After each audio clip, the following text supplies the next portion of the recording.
Primeiramente, boa noite a todos. É uma grande satisfação que a gente vai dar início a mais uma sessão Clínica Nacional da Vita, nosso espaço aqui de aprendizado, troca de experiências e reflexão, né? Aqui a gente trouxe um tema aqui que a gente vai refletir, inclusive, o futuro, né, do cuidado renal, que a gente vai trazer um tema muito relevante, né, dias atuais. Não tem como, né, a gente escapar, né, do tema inteligência artificial, né, no nosso dia a dia, mas a gente trouxe aqui num contexto clínico, tá? A gente intitulou, na verdade, né, o nosso querido Hansel Palência, que ele é um cientista de dados clínicos, tá? Da Davita Internacional, então ele fica na base em Londres. Ele tem um grande expertise na área de inteligência artificial e vem, na verdade, transformando esses dados que a gente coleta, né, a Davi tem ações concretas para melhorar a saúde e qualidade de vida, e ele tem usado, ele vai mostrar para a gente como ele tem usado a inteligência artificial para transformar esses dados assim para o nosso benefício, né, nos cuidados dos pacientes renais, certo? Então, o tema aqui da sessão é do dado à decisão, como a inteligência artificial está redefinindo a prática clínica na Davita, tá?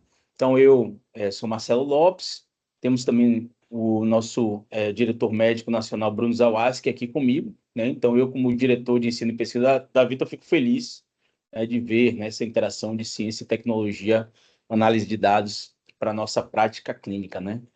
Sendo colocado aí na nossa prática, tá? Então, acho que esse tema pode ser de grande benefício aí para a nossa comunidade. Tá bom? Então, sem mais delongas, eu gostaria de passar a palavra para Hansel, um quase brasileiro, talvez. Vai ficar um mistério aqui sobre a nacionalidade de Hansel. Se vocês quiserem deixar no chat, assim, tentar adivinhar se ele é brasileiro ou não, né? Fiquem à vontade, né? De onde vem Hansel. Mas vamos dizer assim, um quase brasileiro. Viu, Hansel? Brincadeiras à parte, fique à vontade, meu amigo, para começar essa sessão e a palavra está contigo.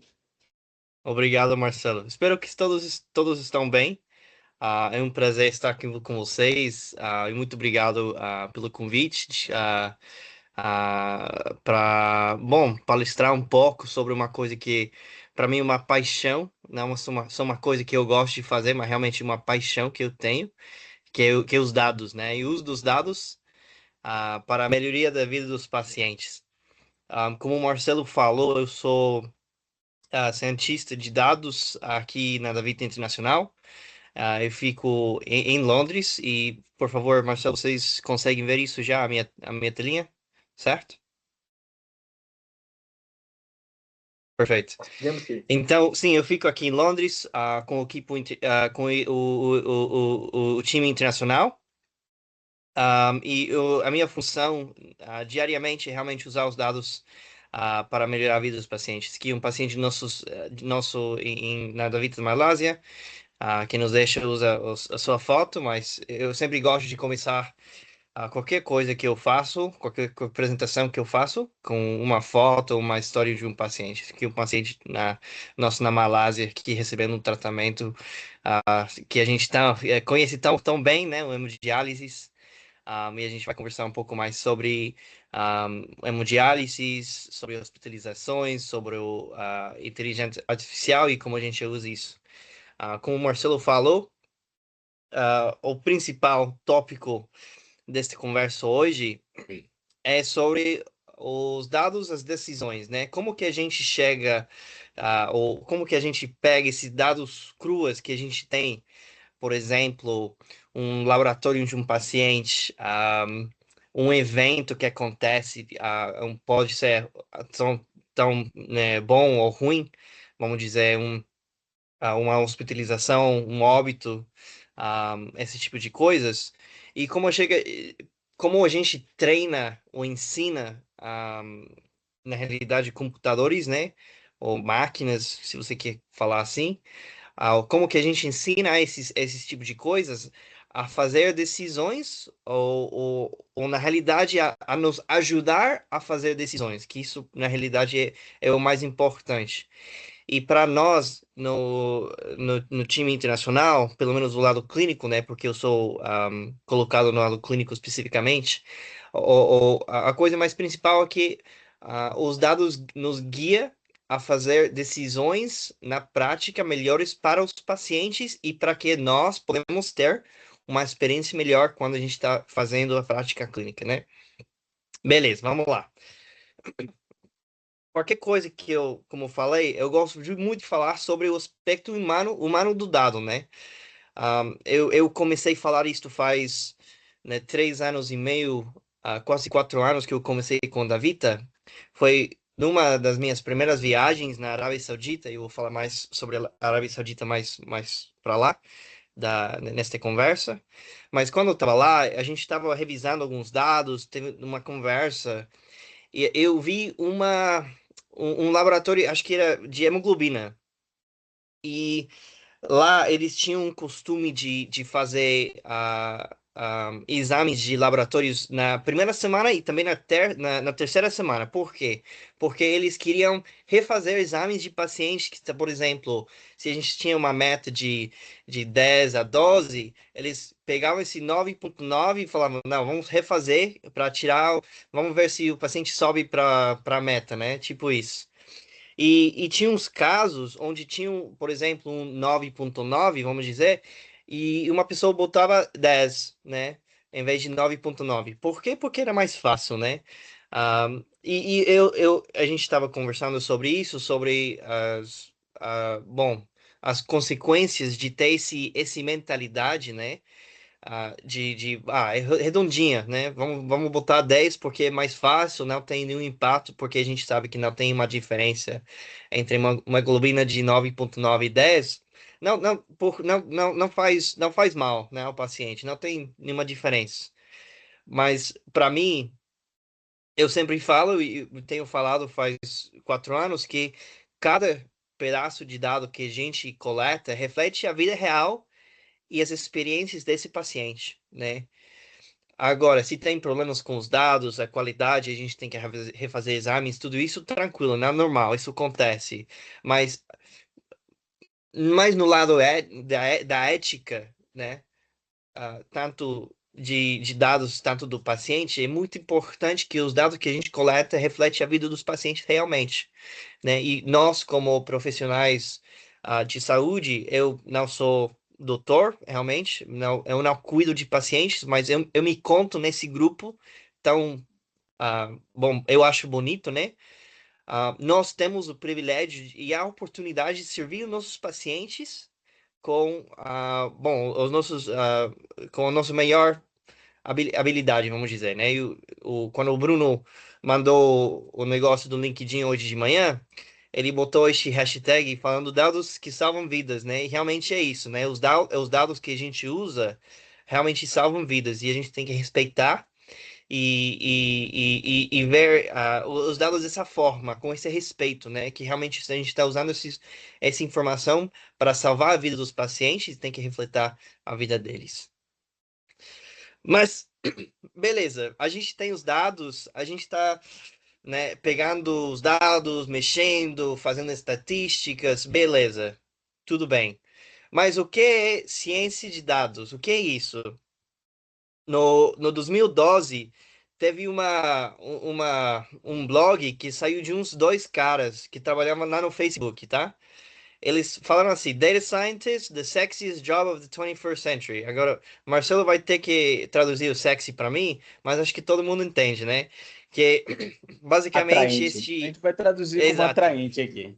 Vamos dizer, beleza. Eles falavam que tem uma coisa muito legal que está saindo agora no começo da década, né?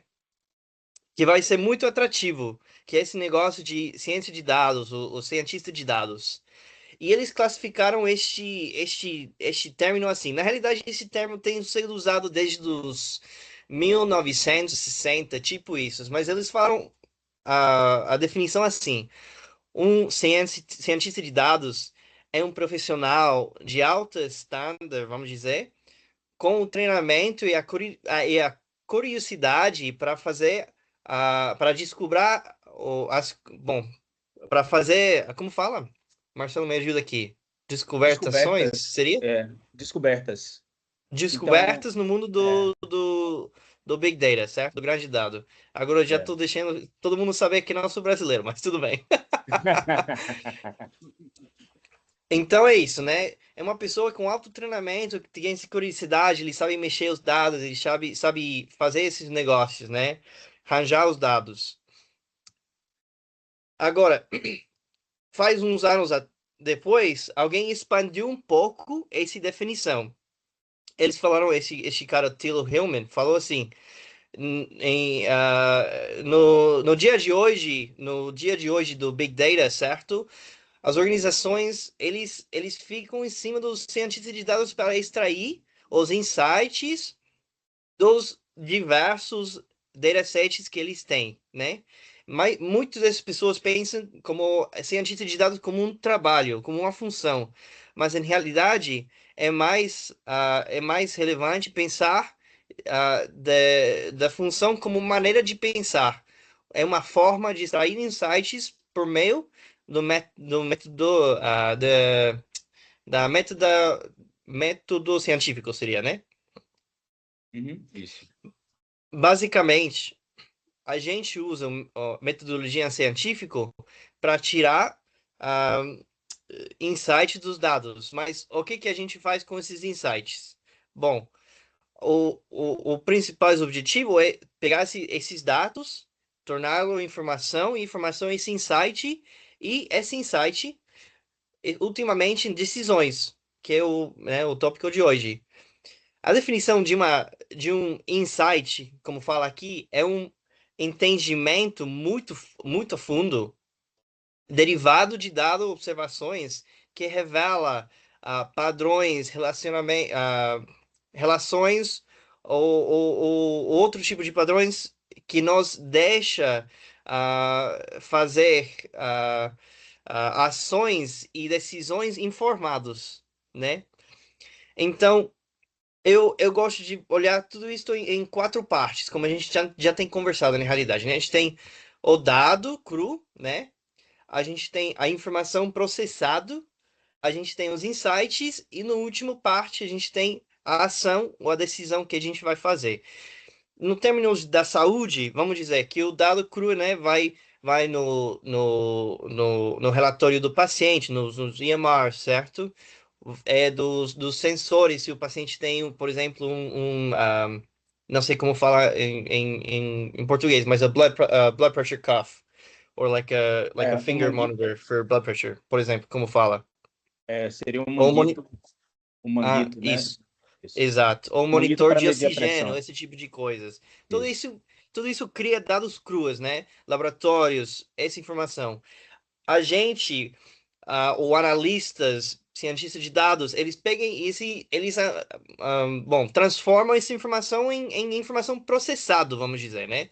Aí a gente tira os padrões, cria os dashboards, aí a gente pega os KPIs, os indicadores, toda essa informação. Eu sei que na Devita Tratamento Renal, vocês têm vários BIs que são muito boas, com muita informação processados. Agora, a gente chega na parte um pouco mais elevado, né? Os insights acionáveis. E essa palavra acionáveis é muito importante. Por quê? Porque se um insight é acionável, na realidade não é um insight, né? Você só tem informação boa sem nenhum propósito, sem nenhum objetivo, né? Então, qualquer insight que você pega deveria te levar a uma ação, né? Que é o próximo parte, que é o tratamento, uma decisão de alocar um paciente em um certo lugar, fazer uma intervenção, uma notificação de alguma coisa. Deveria te levar a fazer alguma coisa, né? Como eu falei, para nós, os insights é o mais importante. Mas hoje em dia, não tem muitas pessoas que podem tirar insights especificamente dos dados trabalhados ou processados. O que que eu quero dizer disso? Se eu sou um nefrólogo numa unidade, um profissional de saúde, uma enfermeira, um psicóloga, qualquer coisa, né? Esse tipo de coisa. Quando que eu vou ter tempo realmente para revisar, vamos dizer, eu tenho 100 pacientes na minha unidade de nefrologia, de diálise. Cada paciente, cada mês, eles têm 25, 30 laboratórios que eu tenho que revisar no alto, vamos dizer. Já é 3.000 laboratórios que eu tenho que revisar por cada paciente. É muita coisa, na realidade, né? Talvez numa unidade mais pequena, eu tenho mais tempo, tranquilo e tal, mas numa unidade de mediana, grande, muito difícil eu ter todo o tempo do dia para revisar todos os laboratórios, muito difícil, né? Na realidade, não vou estar revisando, né? Eu vou estar olhando rapidinho cada paciente, revisando assim, de segunda a segunda. Agora, vocês me falam que se estou, né, errado, mas às vezes essa forma que eu penso, né? E que eu tenho olhado quando estou visitando todos os países ou, diferentes que a gente tem globalmente. Então fica muito difícil. E em cima disso, poder interpretar o dado para um insight acionável como fala, um skill. Um skill, né? É Uma um dom, habilidade. uma É, habilidade, exato, obrigado. É uma habilidade, não é uma coisa que qualquer um pode chegar e interpretar os dados, tanto porque tem todo qualquer gráfico que você pode criar, e aí tem todo o contexto do dado que você tem que entender, esse coisa demais, a mais, só do indicador sozinho que você está olhando, né? Ou o laboratório sozinho que você está olhando. Imagina olhar um paciente, né? Você tem os laboratórios, mas você tem que também pegar a história do acesso vascular, tem que pegar a história de hospitalização, o movimento do paciente, se eles vêm de outro lugar, se ele é temporário, no sentido de estar de férias em outro lugar, visitando, né, a mãe, né, qualquer coisa. Tudo isso tem que tomar em conta e fazer uma decisão da mesma forma com os dados, né? Então não é qualquer um que pode pegar os dados e fazer os insights acionáveis. Então o que que a gente faz, né? Fica muito difícil. Se não tem pessoa suficiente, não tem tempo suficiente para pegar todos esses dados e fazer esses insights, fazer essas decisões.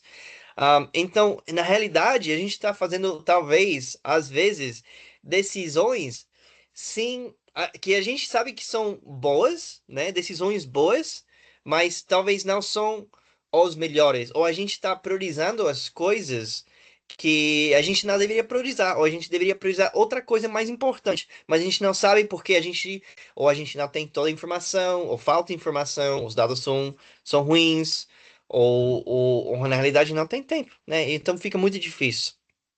Então, o inteligência artificial ele pode ajudar com isso, na realidade, né? Para o entendimento de vocês, inteligência artificial tem muitas áreas, os subgrupos diferentes, né? Inteligência artificial é feito de vários blocos. Na, o mais comum, né? Hoje em dia, o que todo mundo sabe é uma coisa chamada Generative AI, Gen AI, ou LLMs, como os modelos de linguagem largos, né? Como fala, grandes. Isso como o ChatGPT, como o Llama, Sora, que é uma de vídeo, né? Tem vários diferentes tipos de Gen AI e LLMs que várias organizações têm criado hoje em dia. Mas os origens da inteligência artificial é muito mais simples, na realidade, né? A primeira vez que um modelo, ou os modelos, vamos dizer, matemáticos de inteligência artificial foram criados eram no 1900 e poucos, né? Mas faltou muito tempo em acionar esses tipos de modelos porque não tinha as máquinas suficientes poderosas para correr ou para, bom, ah, correr, né? executar. Esses tipos de Executar. modelos, exato, botar a fazer. Mas hoje em dia os Uhum. computadores são muito boas, a gente tem máquinas muito boas, os chips, né, que estão saindo do Nvidia, esse tipo de organizações, de companhias, são muito boas. Então a gente tem todo o poder do mundo, e a gente pode fazer. Então, até que o Gen AI e os LLMs, eles são os mais os melhores conhecidos, vamos dizer, especialmente nos últimos 2 anos. Machine Learning, Robotics, Computer Vision, Natural Language Processing esses blocos são os fundamentos, né? Começaram tudo. E daí você fica mais complicado, mais complexo, né? Os tipos de modelos, você tem os diferentes ramos do árvore, vamos dizer, né? Machine Learning, você tem unsupervised, supervised, ali você tem Deep Learning, que chega no CNN, RNN, GANs, etc. Então você tem aí muita informação. Mas para nós, na Davita, a coisa mais importante é separar no, em dois tipos, né? Um que a gente vai falar que é black box, e eu vou falar o que é black box aqui em um segundo, e outro que é a inteligência artificial interpretável, certo? Então, black box é que a máquina está fazendo toda a decisão, está fazendo toda a predição, etc e tal, e você não tem um entendimento de como que ela está chegando a essa decisão. Ah, esses vai ser muito comum, como vocês, se vocês já usaram o ChatGPT, que eu imagino que todos aqui já usaram, ah, nesse sentido, né?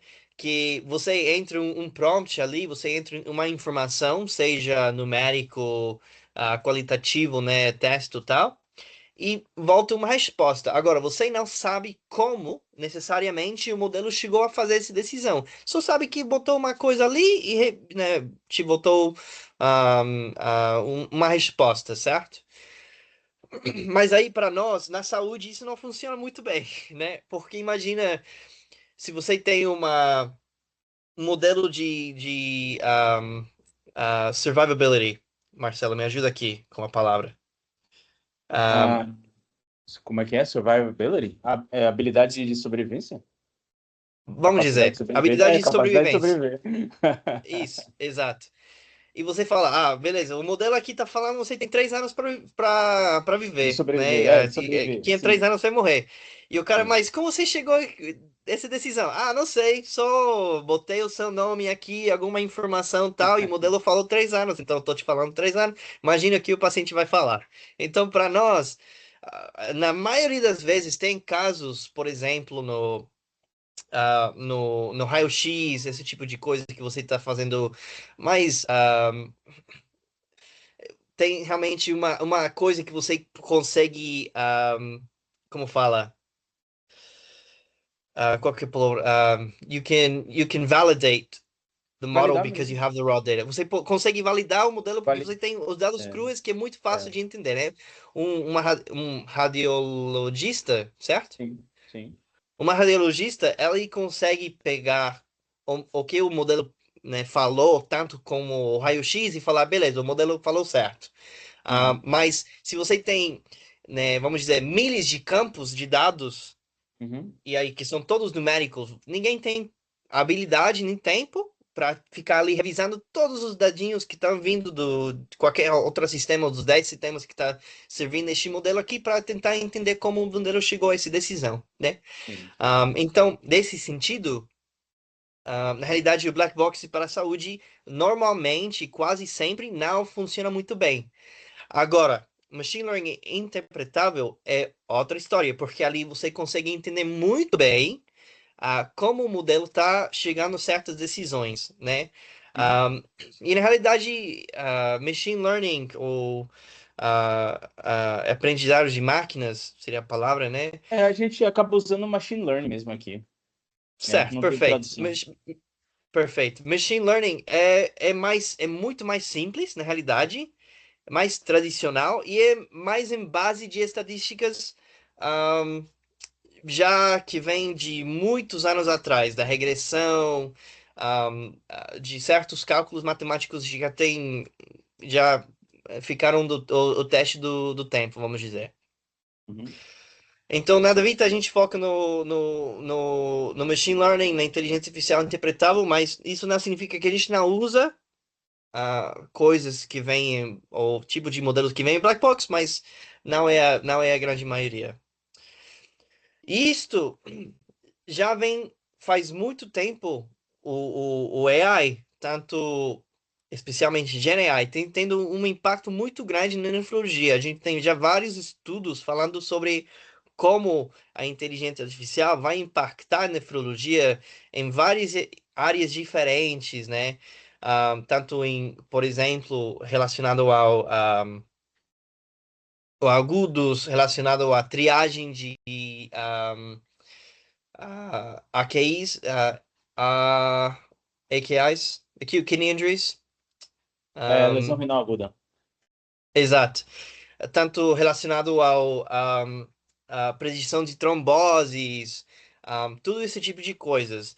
Mas na realidade, a gente até hoje não tem, eu não tenho visto nenhuma coisa assim de GenAI que crie algum valor na prática clínica. Por quê? Porque é muito novo, tem muita bagunça ali acontecendo. Por exemplo, teve um caso ali, alguém pediu para um modelo de inteligência artificial fazer uma pizza e botou ali para pôr, sei lá, um glue no dough da pizza, né?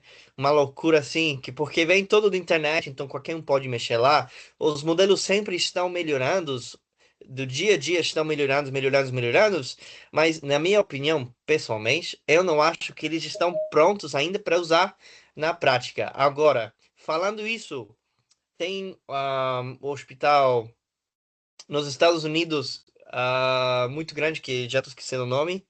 Por que que estou esquecendo o nome? Vou lembrar, tem um hospital nos Estados Unidos que tem investido bastante. Eles criaram um ambiente pessoal deles, né, na organização, no hospital, um, que ali eles têm um GenAI muito, muito legal, que usa toda a informação clínica que tem no head dos hospitais que eles são donos, né? E já que eu lembro o nome, vou falar para vocês Deve qual é. ser Kaiser Permanente, esse aqui? Será? Não. Ah. É. O diretor de inteligência artificial é Renato. O nome dele é Renato, um italiano. Ah, Mas não, certo. Mas não consigo lembrar o nome, mas tudo bem. tá. Mas tem muitos hospitais, tem muitos redes, muitas organizações que já têm criado algum tipo vamos dizer, um chat GPT Plus, né? Que é pessoalmente treinado nos dados da organização. Então, isso vem muito hoje em dia.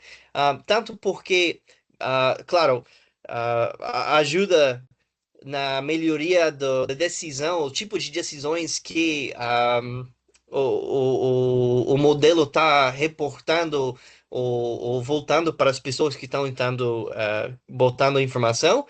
E tanto porque, bom, eles querem criar uma coisa pessoal, tanto por privacidade e tudo isso, né? Então, a gente tem várias outras coisas para pensar quando a gente está usando a inteligência artificial na área prática da saúde, certo? Agora, falando de tudo isso, eu tenho que falar sobre isso porque é muito importante.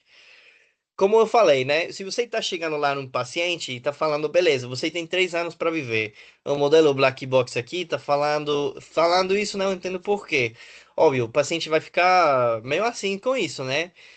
Tem uma coisa sobre a ética e governança de inteligência artificial que hoje em dia está muito em cima da tópica, né? Tanto que governos em vários países estão tentando criar regulação relacionada diretamente com isso.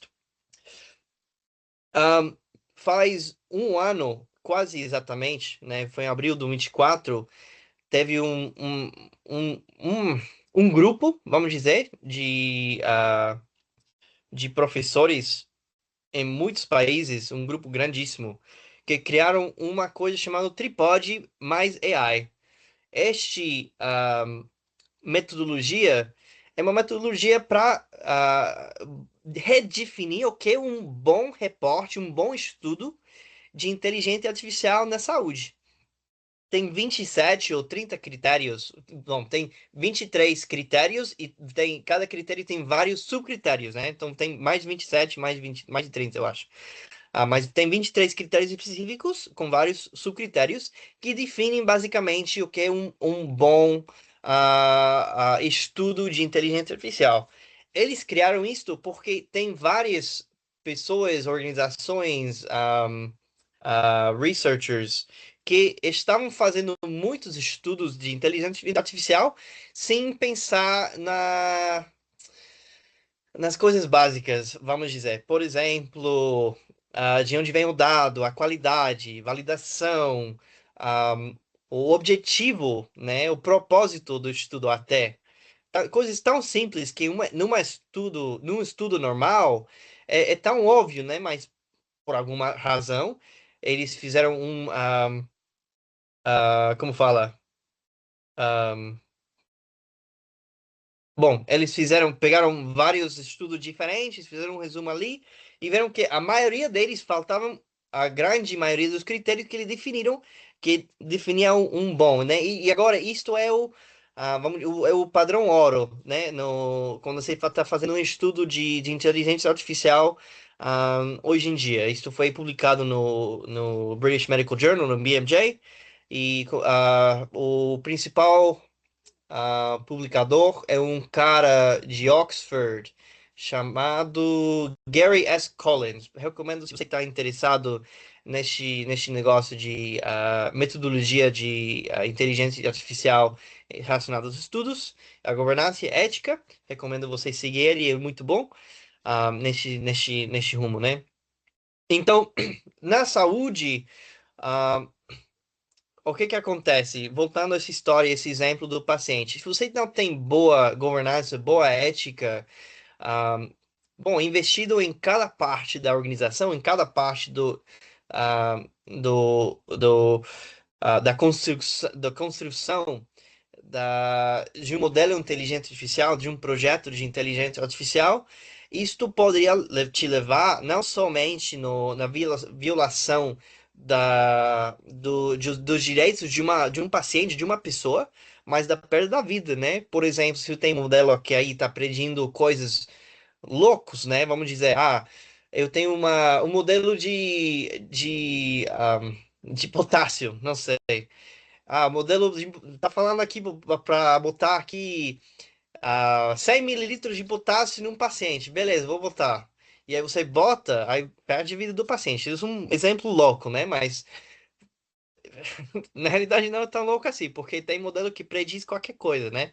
Então, um modelo é tão bom como a pessoa que construiu vou falar em inglês porque eu não sei a tradução muito boa em português, mas Hum. tem um dizer que fala: A model is only good as the biases of the person who built it, right? Sim. Marcelo, o que você pode Então, traduzir ali, rapidão? o modelo estatístico ele é tão bom quanto os vieses que a pessoa que usou esse modelo tem, né? Então, se a pessoa é cheia de Exato. viés, o modelo é uma porcaria. Resumo. Exato. Então, se você tem aí uma pessoa que não sabe o que está fazendo, que tá pegando insights errados, porque ele não entende, né, Yeah. os dados que ele está usando, ou a organização, o flow, do trabalho, né, uma coisa tão simples assim, né? Tudo isso entra no modelo, e aí você perde rumo e o modelo está fazendo uma predição louco, né? Então, tudo isso, além de ser meio assim por que que a gente tem que revisar todos esses tópicos, né? Tem que pedir permissão dos pacientes, tem que fazer isso, tem que fazer aquilo, tem que validar por certo tempo, tem que ter tantos pacientes, é muito importante, como qualquer outro estudo, né? Beleza. Como eu já falei, aqui são dois exemplos de usos de inteligência artificial que foram muito ruins. Ah, este primeiro aqui foi aqui em Inglaterra, que tinha doutores aqui usando uns softwares aqui de inteligência artificial para gravar, né, citas de pacientes, que não é uma coisa ruim, né? Mas na realidade aqui, porque a gente tem o GDPR, né, que é a lei de privacidade, lá no Brasil vocês têm o PDPL, certo? Acho. Ah, mas o ponto é que, né, os pacientes não tinham permissão para fazer isso, né? Então, aí você tem dois lados, tanto o problema dos pacientes, problemas dos doutores que estão aí com problemas com pacientes porque estão gravando reuniões ou citas médicas sem permissão, e tanto da organização que está cuidando desses dados, né? Porque esses dados vão para algum lugar, fica uma base de dados em algum lugar. Quem sabe? Só Deus, né? E a organização, mas é esse tipo de coisa que a gente quer evitar o mais importante, você tem que planejar muito bem. Do outro lado, tanto dos pacientes, né, vamos dizer, dos beneficiantes da inteligência artificial, aqui tem vamos dizer, um Public Health Notice, né, uma notícia de saúde pública que saiu aqui, dizendo que os expertos recomendam não usar a inteligência artificial para o seu advice de saúde, né? Não, você, se você tem, se você está sangrando de cada poro, né? Você não deveria ir lá no ChatGPT e falar o que que eu deveria fazer, né? Vai no hospital, porque tinha várias pessoas ali procurando sintomas de suas enfermidades, né? De suas doenças no ChatGPT, que poderia ser até uma coisa boa, né? Mas na realidade você deveria lá e citar lá com o médico, né? Para eles te revisarem. Então Isso, tem isso riscos foi, isso foi muito um real. aviso que aí na Inglaterra soltaram que para as pessoas não usarem o chat GPT nessas situações, foi isso que Já eu entendi. passou e depois saiu em várias notícias Ah, aqui, porque tinha várias pessoas fazendo, as né? pessoas Então, estavam usando de forma indiscriminada, entendi. exato. Então tem que ter cuidado ali. Beleza, então já falei muito sobre o que é inteligência artificial, o que é ciência de dados, e todo esse rumo, né? Os riscos, a ética, a governança, mas finalmente a gente vai entrar em, beleza.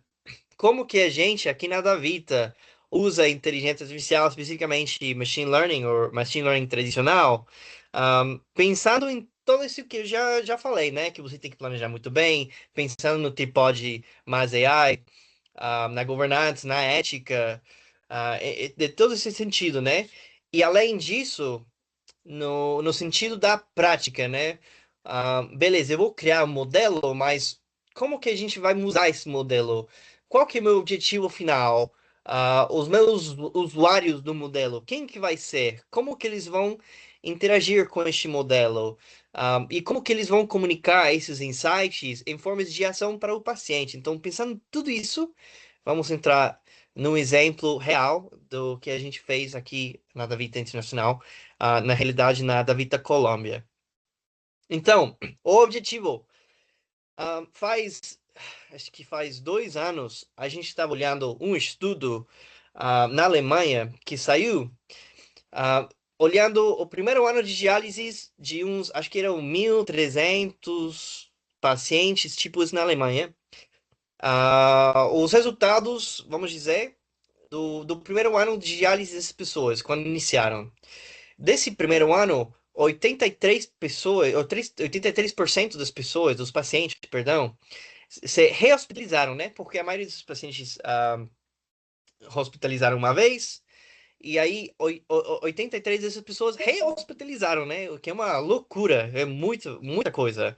27 tiveram algum, alguma falha de status de funcionalidade do corpo, seja dos ombros, dos braços, de caminhar, etc. E 34% morreram, né? Tivemos 34, não nós, mas o estudo teve 34% mortalidade. E Uhum. eu sentei com o Dr. Parta e falei, puxa, Parta, a gente não tem nem perto disso, né? Na vida internacional. Em todos os nossos países, graças a Deus, a gente não tem nenhum tipo de hospitalização, nenhum tipo de mortalidade, ou nenhum tipo de outcomes, de pacientes tão horrível assim, né? Muito ruim. Mas eu comecei a investigar um pouco mais, né? Eu fiquei sabendo assim, 9 em 10 pacientes com doença renal crônica não sabem que eles têm doença renal crônica, né? Nos Estados Unidos, especificamente isso. 70, 80% dos pacientes, eles caem em diálise, né? De um dia para o outro, eles ficam na máquina. Como falei, a gente olhou tudo isto e eu estava olhando a informação e a gente viu que, baseado nos estudos antigos, isto é, né, informação comum que todo mundo sabe, a hospitalização é associado com outcomes piores de diálise e um crescimento Taxa de da, mortalidade. eh, exato, na taxa da mortalidade, né? Então, a gente falou, beleza, se a gente sabe que a hospitalização é tão ruim, tem uma maneira de diminuir a hospitalização? E a gente falou, puxa, mas como que a gente faz isso? Beleza. Na realidade, não tem muita coisa que uma pessoa, vamos dizer, ou que uma organização consegue fazer para diminuir a hospitalização. É as coisas de sempre, né? Você fala ali, vamos subir, né? Vamos ter menos pessoas anêmicos, vamos subir o KTV, vamos subir o tempo de tratamento um pouco para que todo mundo fique em cima de 100, 120. Vamos aumentar a albumina, esse tipo de coisas normais, as coisas, vamos fazer os pacientes mais saudáveis, né? Mas eu falei, puxa, é muita coisa, né? Tem vários laboratórios, tem muita informação ali. Ah, será que a gente pode fazer o mais fácil, né? Lembra? Voltando ao esse progresso, né? A gente tinha os dados, a gente já tinha processado tudo, mas cadê os insights? E eu falei, beleza, vamos pegar todos os estudos que a gente tem, vamos organizar e criar um modelo de inteligência artificial para tentar prevenir, como fala? Predict. Prever mesmo. Predir? Prever. Prever. Prever? Sim. Prever. Uma hospitalização de paciente, vamos ver se funciona. E a gente fez, eu estava na Arábia Saudita, lembro, eu mencionei Arábia Saudita no passado, em termos do dados humanos, né? Mas isso era outra visita, quase 2 anos depois. E eu estava sentado com eles fazendo um trabalho diferente de negócio de CKD. E a gente começou trabalhando numa coisa muito, muito, muito simples, eu achei, de um modelo de utilização por paciente de hemodiálise. A gente criou um tipo de modelo que chama um ensemble. E basicamente, o que é um ensemble? Um ensemble é vários modelos basicamente grupados e todos fazem predições diferentes. Isso treina um modelo mais poderoso e esse modelo mais poderoso faz uma predição final. E aí você tem essa predição final e você chega lá e pode, né, pegar essa predição e começar a tentar fazer algum tipo de ah, ah, decisões sobre ela, né, em cima dela. Mas quando a gente começou a olhar isto com os nefrólogos lá, ah, eles falaram, não, Hanso, isso é muito, muito complicado, né? Você tem esse modelo aqui, mas quanto que este modelo está contribuindo ao decisão final e como você chega nessa decisão e tal. Lembra desse black box? Um modelo ensemble não é um black box, mas tem outra coisa para pensar quando você está criando um modelo de inteligência artificial, né? Não é só se o modelo é interpretável para a pessoa que está criando, mas se é interpretável para a pessoa que está realmente lendo o negócio, né? Então, para os nefrólogos, isto era muito complicado ainda. Então, a gente falou, beleza, parou a viagem, terminou a viagem, e falou, eu vou levar tudo isto, vou continuar a trabalhar e vamos ver o que acontece, né? Então, numa visita, acho que 3 meses depois, eu já tinha um modelo um pouco mais simples, né? E na da Vida Internacional a gente pega a simplicidade como um princípio da inteligência artificial, né? Porque na realidade um modelo para a saúde não deveria ser complicado, né? Deveria ser muito simples, né? Tanto que, se você está olhando o modelo aqui no lado direito, isso aqui é a importância de cada campo, de cada variável, no modelo final. Então, aqui a gente consegue ver que a hemoglobina é mais importante. E aí, o número de tratamentos que o paciente perdeu no último mês é o segundo mais importante. A albumina é o terceiro, o fluxo de sangue é o quarto, o acesso vascular, né? Se é um catéter, se é uma fístula, se em espanhol se fala em injerto, um graft. O Como quê? fala, Marcelo? Um graft. Arterial venous Graft? graft. Prótese. Prótese. Um próteses, exato. Ferritina, o URR, que é o Urea Reduction, certo? Então a gente levou tudo isso. Este modelo, na realidade, fazia parte do ensemble, mas a diferença na qualidade em termos do output do ensemble, tanto com este modelo, foi tão pequeno que não, na realidade não fazia muita diferença qual modelo você usa. Então, a gente sacrificou um pouco de poder de predição, foi, acho que, 0,01%, né? A gente perdeu por um modelo muito mais interpretável para um nefrólogo, para uma pessoa de saúde, para uma enfermeira, etc, né? E foi isso. A gente pegou esse modelo e falou, vamos lá. Então a gente foi usamos 2 anos de dados de pacientes, criamos este modelo de regressão laço, que é um tipo de regressão logística um pouco mais avançado, porque tem uma função que pega os variáveis não importantes e tira do modelo. E a gente falou que o AUC, o the area under the curve, a área abaixo da curva, era 0,73%. Vamos imaginar que de 0 a 100, que a gente falava, não é completamente certo, mas vamos dizer que a gente estava, não é uma interpretação perfeita, vamos dizer que a gente estava 73% um, accurate, né? Você Por, conseguia por não entrar no prever, assunto do. você conseguiria prever Fala aí. 73% das vezes, né? Com uma certa acurácia, né? Exato. Vamos dizer que 73% da acurácia. Não é uma acurácia, mas por Isso, simplicidade vamos falar que é acurácia, né? isso. E quando a gente começou a olhar ah, os resultados do modelo, a gente podia ver uma coisa muito interessante. Se vocês olhem esse gráfico aqui de baixo, a gente tem o risco dos 50% para 100. No lado direito, de fora para cá, a gente pode ver que a gente tem grupos de risco, né? A gente tem baixo, moderado, alto e crítico, né? Se você consegue ver, baixo é 0,50%, moderado é 50, 75%, alto é 75, 90, crítico 90, 100, certo? Então, olhando aqui, a gente dividiu todos esses pacientes, tá? Mediano, a gente tem vários pacientes aqui que são vermelhinhos. E esses vermelhinhos são pacientes que foram hospitalizados, né? Então, o modelo achou, preveu certamente, né? Porque o, o risco é acima de 50%, certo? Mas ali também tem vários pacientes que não foram hospitalizados. Aí tem um problema, certo? Aí também a gente tem de 75% que é a linha para 90, e ali a gente tem 90 para cima, que tem aí os 10 críticos pacientes que tem, a gente tem expandido, né? Esses 10 pacientes mais críticos que a gente olhou, vamos olhar os resultados dos exames dos pacientes e o status médico dos pacientes.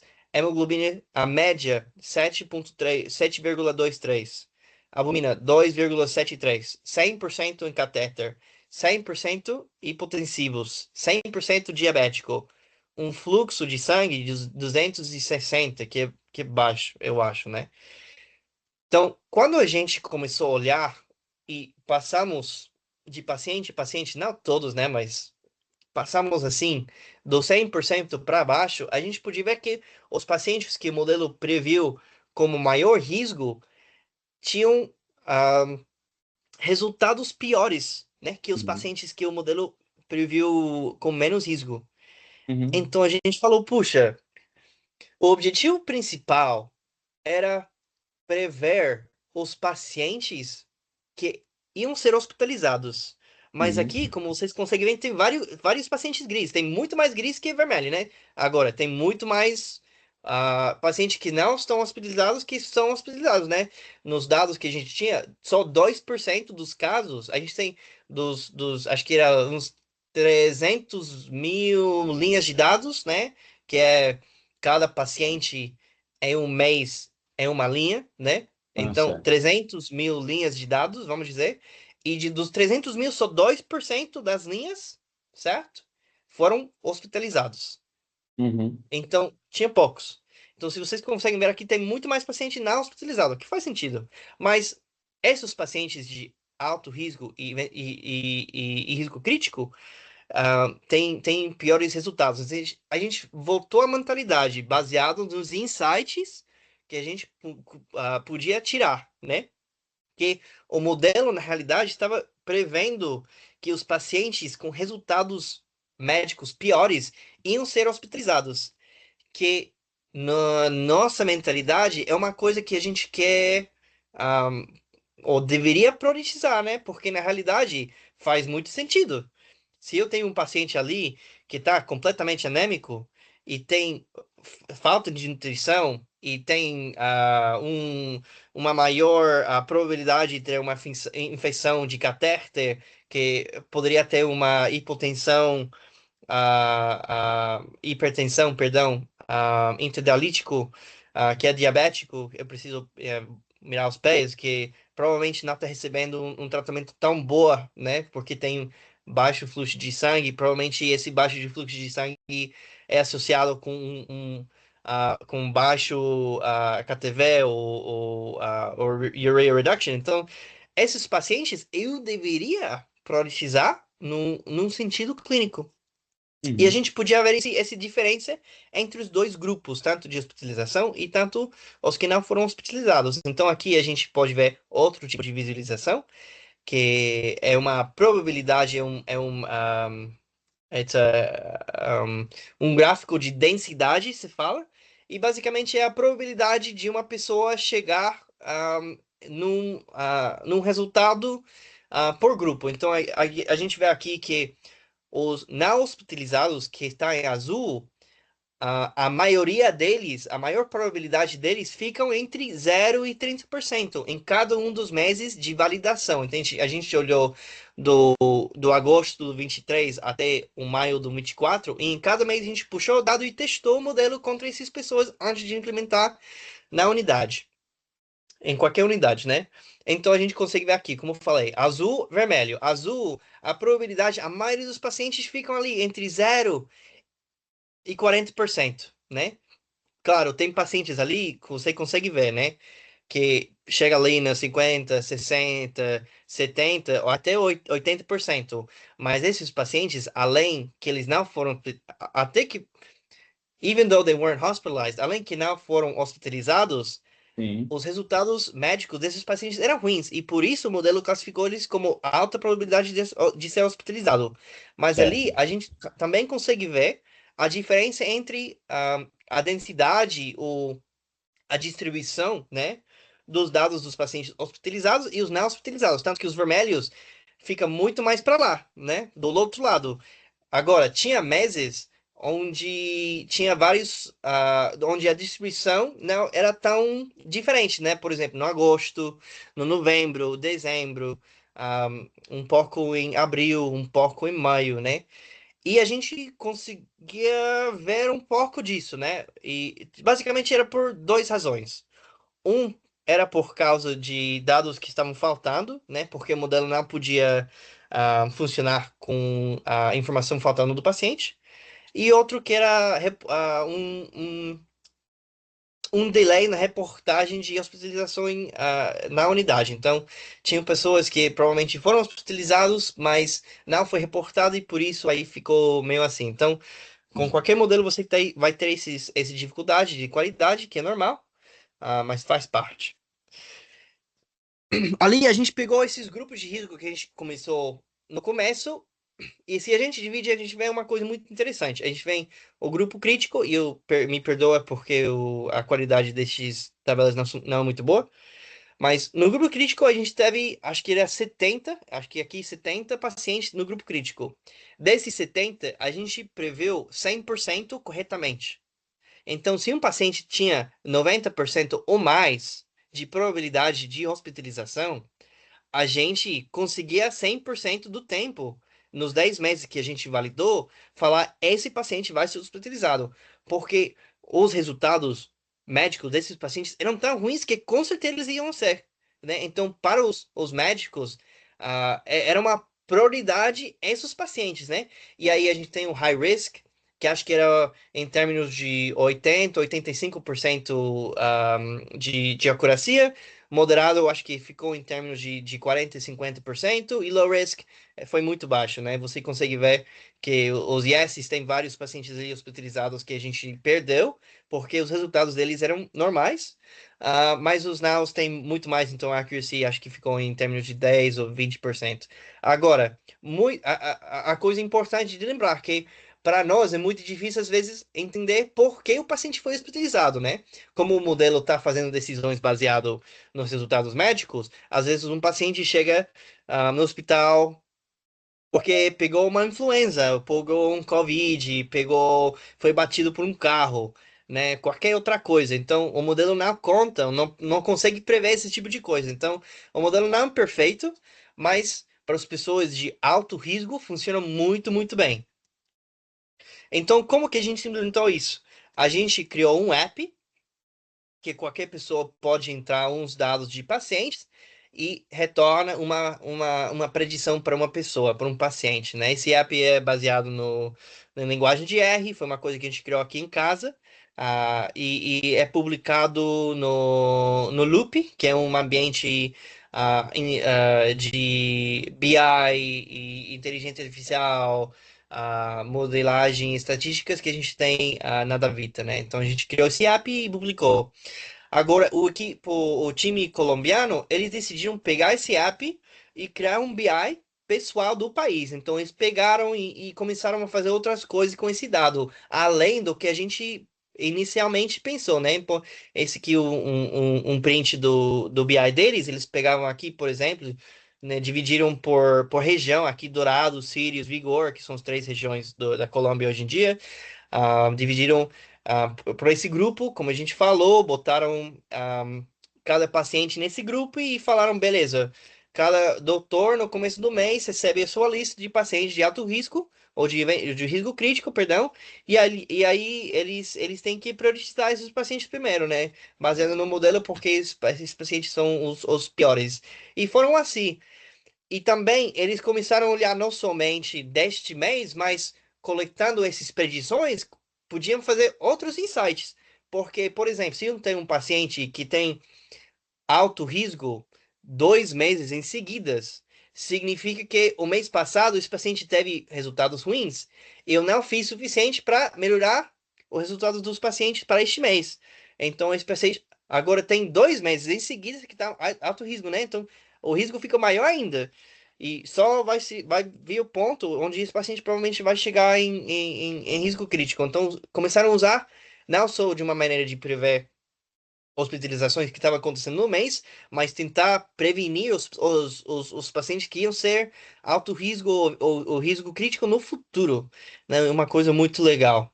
Então, isso é como eles usaram esse tipo de modelo na prática clínica na Davita Colômbia. Então, isso é a visão longa que a gente tem. Eu sei que a gente está chegando ao tempo aqui, o Marcelo. Ah, Isso. mas a visão é que a gente pode implementar algum tipo de inteligência artificial em toda parte da decisão clínica, não para tomar conta ou ficar em cima do profissional de saúde, mas para elevar a experiência desses profissionais e seus pacientes.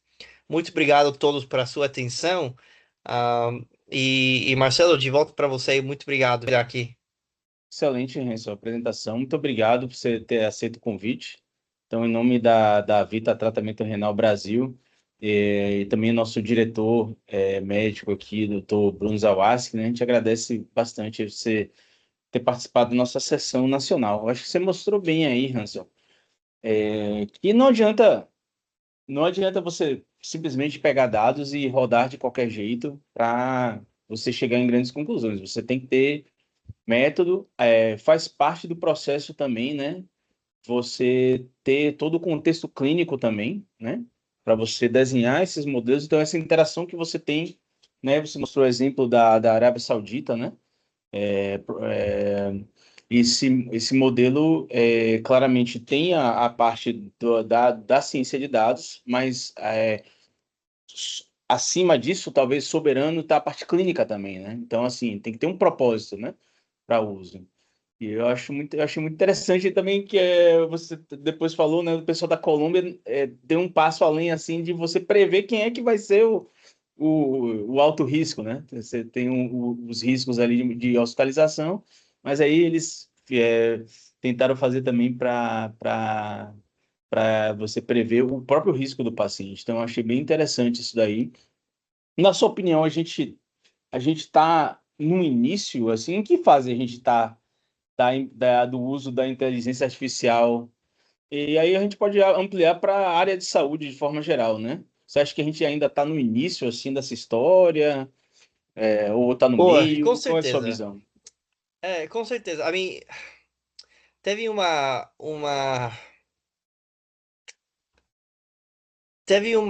coisa que saiu do Financial Times dizendo que a maioria dos doutores não confiam em inteligência artificial. Agora, eu não sei eu não sei se o sentido que eles queriam dizer foi especificamente na saúde, certo?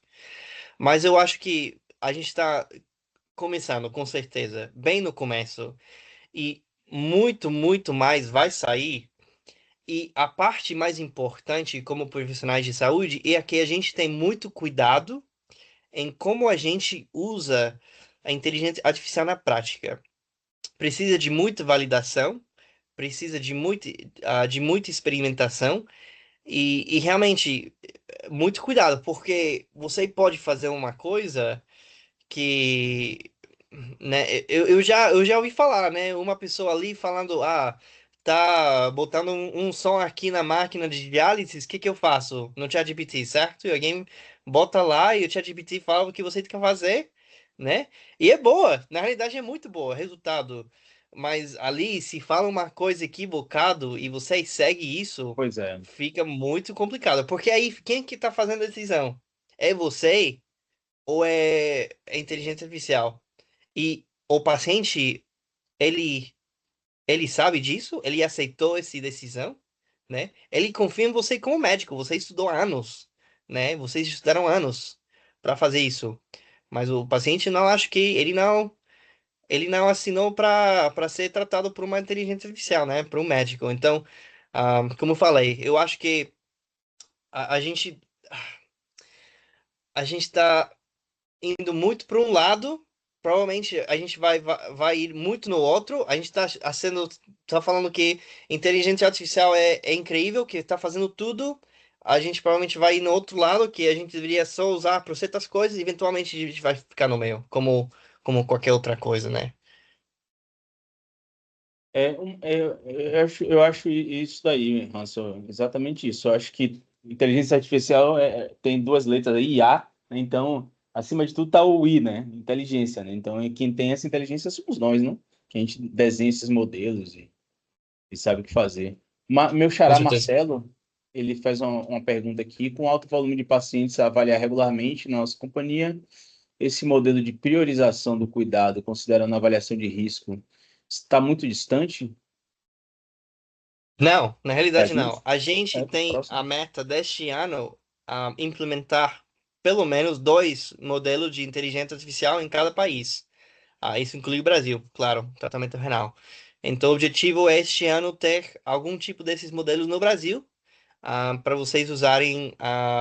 Mas, como eu falei, né, tem esse tempo de validação que a gente precisa entender muito bem, porque cada população é diferente. A gente criou baseado nos dados da população colombiana e seria perigoso, né? Só pegar esse modelo, copiar tudo exatamente como que tá e botar no Brasil, né? Porque a população é diferente, prática é diferente, o fluxo do paciente é diferente. Então a gente tem que ter muito cuidado com isso, mas a ideia é essa, assim, que ou este ano, o comecinho do próximo, a gente já tem esse tipo de modelos no Brasil. Patrícia Muniz aqui elogiando bastante a sua aula, Hanson. Realmente foi excelente. Eu acho que como a gente tá aqui, já passou das 8 e você que está bem tarde aí na Inglaterra, eu vou deixar você descansar, agradecendo novamente você ter aceito o nosso convite, Hanson, assim, em nome da Vida Tratamento Renal Brasil. E a gente fica aqui animado aí com essas possibilidades que estão por vir, viu? Então nos avise quando Com tiver mais certeza. novidades nessa área de inteligência artificial. Tá joia? Perfeito. Obrigado, hein? Obrigado a todos, muito obrigado pelo convite. Tá ótimo. Então, bom, pessoal, muito obrigado a vocês aí que novamente vieram aqui para nossa sessão, né? E, tá bom, forte abraço e até a próxima. Tchau, tchau.